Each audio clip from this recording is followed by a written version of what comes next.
Soy Isabel Allende, tengo 40 años y vivo en Magna, Utah.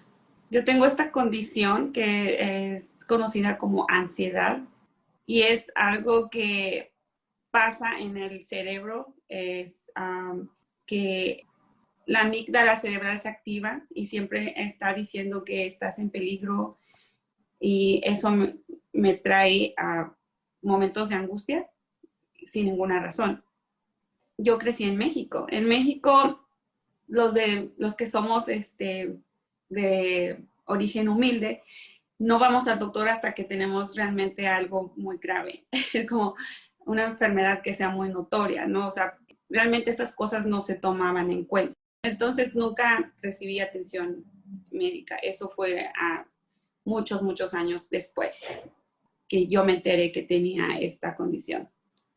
Entonces, me provocó mucha inestabilidad durante mi infancia y mi adolescencia. Uno de los pensamientos catastróficos que venían a mi mente era la muerte de mi mamá.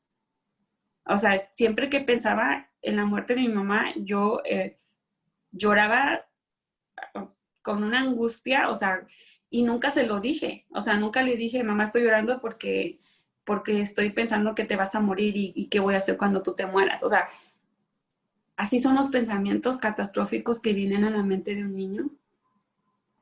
Se puede imaginar la angustia que vive un niño teniendo esos pensamientos. Cuando era niña, con los compañeritos, o sea, como si comentaba más lo que me pasaba, pero ya cuando empecé a crecer y que veía que los demás niñas o niños eran como más seguros de ellos mismos, me daba pena hablar de mi inseguridad, de mis temores, ¿no? Tenía temor que me juzgaran, que tenía cierto grado de locura, entonces no lo comentaba, mejor me lo quedaba y eso es algo que no me ayudó para nada. Entonces, en ese sentido, sí me afectó bastante porque no me desarrollé, por ejemplo, profesionalmente. Había muchas maneras de hacerlo, pero siempre tuve los miedos de esos pensamientos que me venían y que yo siempre tomé muy en cuenta.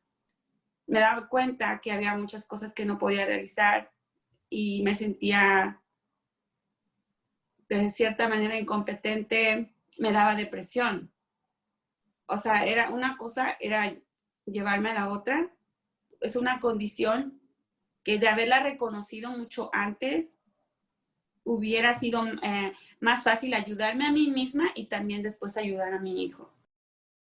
Yo no sabía que esto era una condición, yo ignoraba que el cerebro también se enferma, como cuando te duele una mano, como cuando te duele un pie, como cuando te duele un diente, ¿verdad?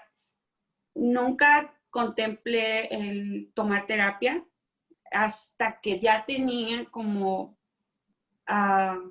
yo creo que como unos 33, 34 años fue la primera vez que yo fui a terapia, pero como existe el mito, ¿no? Que si vas a terapia es porque estás loca. Uno a veces por ignorancia no le pone como la verdadera importancia al tratamiento psicológico, que no debería ser ningún tabú, que no es ninguna vergüenza decir estoy en tratamiento psicológico. Aquí es como un tema más abierto y pues yo tenía las ideas de mi país, entonces no era como algo que yo quería contarle a alguien. Y también cuando fui a mi primera terapia como no estuve tan abierta a hablar, entonces no sirvió mucho. El asunto fue cuando uno de mis hijos empezó a tener síntomas físicos. Esto fue después de que en la escuela tuvo un desmayo. De ahí empezó a venir esta ansiedad severa, pero que yo en ese momento pues no comprendía. Mi niño decía, me duele el corazón. Y yo, no es posible que te duele el corazón. Y yo trataba de explicarle y decirle cómo funciona y todo eso. Y me decía, es que tú no me entiendes. Te estoy diciendo que me duele el corazón.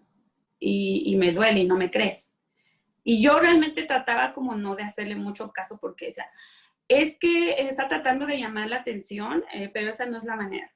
Entonces, pasaron los días y él seguía con el mismo síntoma, entonces lo llevé al cardiólogo. Bueno, primero lo llevé al pediatra y ya la pediatra dijo que lo veía muy bien. Entonces, ella, como volví a visitarla por el mismo problema, dijo, ok, lo voy a mandar con el cardiólogo, solamente para que él esté tranquilo porque yo veo que está bien. So, fuimos con el cardiólogo y el cardiólogo dijo exactamente lo mismo, que no había ningún problema en su corazón. También pues le dio la explicación y todo eso. Entonces mi hijo no creía que ellos decían la verdad. Él decía, es que ellos están mintiendo. Yo tengo algo porque yo me siento mal y ellos no me lo quieren decir. Y como no me lo quieren decir, me voy a morir porque no me están dando un tratamiento. Lo volví a llevar con su pediatra, me lo mandó a consejería, estábamos en consejería, seguía con, ahora decía que se le paraba el corazón y yo decía, no te puede parar el corazón porque entonces ya no tuvieras vida. Pero es que él, cuando yo lo veía llorar, porque sentía que nadie lo comprendía, porque sentía que todos le mentían, porque él decía, yo me siento mal y nadie me cree. Ni tú me crees, me decía. Y lloraba amargamente. Eso me partió el corazón cuando me dijo que ni yo le creía. Porque era verdad, no le creía. Que él sí tuvo el valor de compartirlo, que yo no tuve el valor de compartirlo cuando era niña. Él sí tenía el valor de compartírmelo y que su mamá no le creía. O sea, eso pienso que fue súper difícil, súper difícil. Y le he pedido perdón muchas veces. Fueron muchas cosas las que le pasaron. Hubo un tiempo en que decía que ya no podía caminar porque tenía una pierna más gruesa que la otra. Y luego que si se agitaba, se le paraba el corazón. Entonces no quería tener ningún movimiento que le provocara agitación. Y era terrible eso, porque ya su vida estaba siendo totalmente diferente. También tuvimos que ir con el oftalmólogo porque decía que veía figuras de colores, que se le nublaba la vista, que todo se ponía oscuro, que se iba a quedar ciego y eso era algo que le angustiaba bastante. Y cuando él empezó a caer en depresión, eso fue lo que a mí me activó, ahora sí que el deseo de buscar y de querer aprender, porque yo quería saber qué era lo que le pasaba a mi hijo. Entonces empecé a buscar más ayuda, volví con la pediatra, estaba hablando más con la consejera, ahora sí yo era la de las preguntas. ¿Por qué esto? ¿Por qué el otro? ¿Por qué esto? ¿Por qué? Su pediatra es una muy buena doctora y ella empezó a explicar más, o sea, el hecho de que solamente le hacían un chequeo físico y no tenía nada y yo me sentía bien, no hacía preguntas.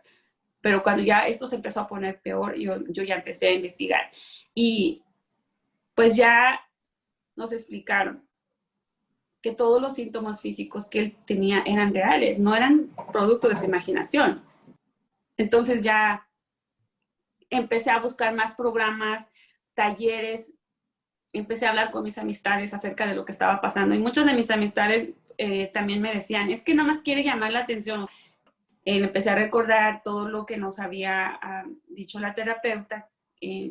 Hay cosas que puedes hacer para volver a tu presente. Hay ejercicios de respiración, hay, ¿cómo se les llama? Problemas matemáticos que uno empieza a resolver en la cabeza, empezar a sumar, a multiplicar. Todo es para volver al presente y uno estar claro dónde estoy y que no hay razón de tener ese miedo. Y amistades que también sabían de algún taller, de algún evento y siempre me llamaban, va a haber esto que tiene que ver con ansiedad. Allá estaba yo y acá, y de todos lados yo estaba yendo. En ese momento mi único objetivo era aprender más para entender esta condición, para poder ayudar a mi hijo.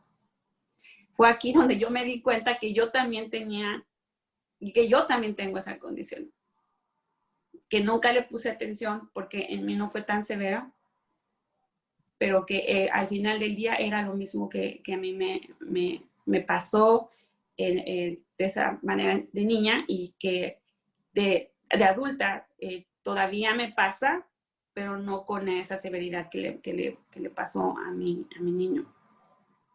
En este mundo estamos en riesgo de todo, de que nos pase de todo, ¿no? Entonces, no, ya no me pregunto por qué, la pregunta es ¿para qué? Esto me ha a mí cambiado todo el escenario porque ahora es aprender cómo manejarlo, cómo ayudar a otros. Y eso es lo que ha hecho que yo no tenga ahora una queja de por qué me pasa a mí. Lo único que quisiera que la mayoría de las personas entendiéramos es que no podemos juzgar a alguien porque es demasiado callado o porque está en constante depresión. Hay muchas enfermedades, muchas condiciones en este mundo y nadie está exento de tener o de pasar en algún momento por una situación como tener una condición, una enfermedad. Pienso que el poner más atención a los signos que nos presenta nuestro cuerpo, de no ignorarlos. Yo lo veo en el sentido de que si yo no estoy bien, no puedo aportar nada a mi familia. No es malo decir que te sientes mal, que te pasa esto o que te pasa lo otro, que siempre lo mejor será compartirlo con tus amistades, con tu familia, porque alguien va a aportar algo, alguien va a tener una idea para ayudar. Es mejor hacerlo en grupo, en familia, que pasarlo solo. Ahorita ya no estoy en un grupo, pero sí estuve en un grupo de apoyo, pero ahorita como se hizo la pandemia, bueno, surgió la pandemia y que se cancelaron los grupos de apoyo y después se fue perdiendo el grupo. Yo creo que una de las cosas que me toca hacer como mamá y como miembro de esta comunidad es hacer abogacía para que volvamos a tener ese grupo. En este grupo siempre hablábamos de cómo manejábamos las situaciones en casa y también siempre como invitando a más personas para que sepan que hay un lugar donde pueden hablar de lo que les pasa y apoyarnos unos a otros. Siempre ayuda bastante el escuchar las experiencias de otras personas y uno empieza a identificarse o a reconocer los síntomas que está diciendo la persona que está compartiendo. Uno dice, oh, y eso le pasó también a mi hijo, oh, eso me pasó a mí. Eso nos hace sentir que sí hay quien nos entienda.